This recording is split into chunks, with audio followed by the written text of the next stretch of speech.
ضربة مغربية أخرى لدولة ماكرون. والآن إلى تفاصيل، ولكن قبل ذلك لا تنسى لايك للفيديو والاشتراك في القناة لتصلك المقاطع الجديدة. جعل المغرب شركات فرنسية عديدة تخسر سباقها للفوز بالعديد من الصفقات المهمة في المغرب، آخرها صفقة تمديد خطوط القطار فائق السرعة.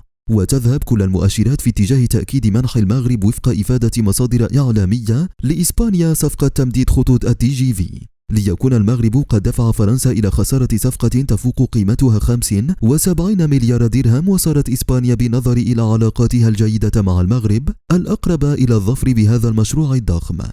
وكانت إسبانيا قد دخلت دائرة التنافس على الظفر بمشروع تمديد خطوط تي جي في بين العاصمة الاقتصادية للمغرب الدار البيضاء مراكش وأكادير. وفي هذا الإطار عقد الجانبان المغربي والإسباني يومي فاتح و2 فبراير الجاري في الرباط اجتماعا رفيعا مستوى لتوقيع مذكرة تفاهم في مجال البنية التحتية.